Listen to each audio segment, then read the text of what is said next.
দীর্ঘ অপেক্ষা। কংগ্রেস ক্ষমতায় আসলে তবেই সরকারি ঘর নেবেন হিঙ্গলগঞ্জের বছর ৮০ ফজর আলী। রাহুল গান্ধীকে দেশের আগামী প্রধানমন্ত্রী দেখতে চান।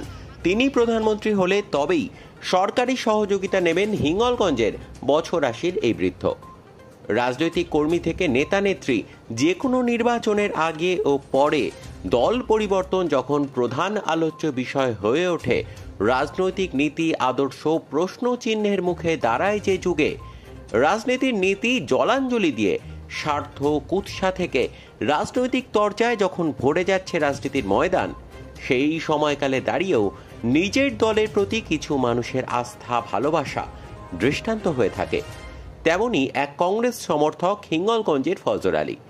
ইন্দিরা গান্ধীর সময়ের এই কংগ্রেস সমর্থক আশা করেন রাহুল গান্ধী দেশের আগামী প্রধানমন্ত্রী হোক। উত্তর ২৪ পরগনার বসিরহাটের হিঙ্গলগঞ্জের বাঁকড়া গ্রামের বাসিন্দা তিনি। আর্থিকভাবেও খুব একটা সচ্ছল নয়। সম্বল বলতে একটি ভাঙা ঘর।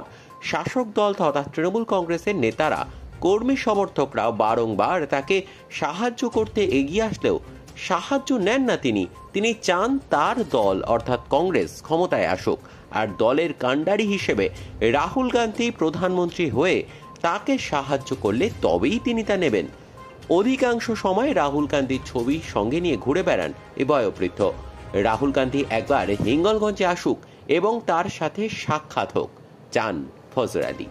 প্রায়শই আবাস যোজনার ঘর না পাওয়ার অভিযোগ ওঠে, কিন্তু আবাসে সাহায্য পাওয়ার যোগ্য হয়েও শাসক দলের সহযোগিতার আশ্বাস পেয়েও আবাস যোজনার ঘর নিতে প্রত্যাখ্যান করা, তাও শুধু নিজের দলের সুদিনের অপেক্ষায়, এরকম দৃষ্টান্ত সত্যই বিরল।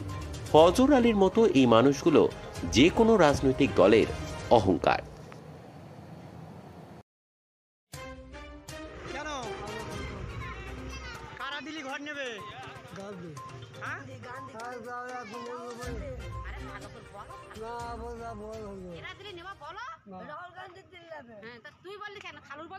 কেন কারা দিলি ঘর নেবে?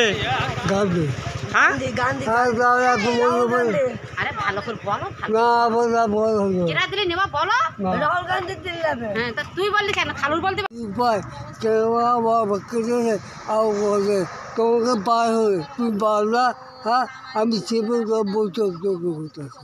এই ঘর কারা দিলি নেবে? কংগ্রেস দিলি নেবে? নাই নেবে না কেন? টিএমসিতে তো ঘর দেবে না, মমতা লাগতে পেরেছে এবার তোকে পারে হলে। হ্যাঁ, আমি তো বাংলা আমি বুঝতে ঠিক আছে। হবে কে হবে? কে প্রধানমন্ত্রী হবে? আপনার কতদিনে আসা? না প্রধানমন্ত্রী দিদি হবে, মমতা দি হবে।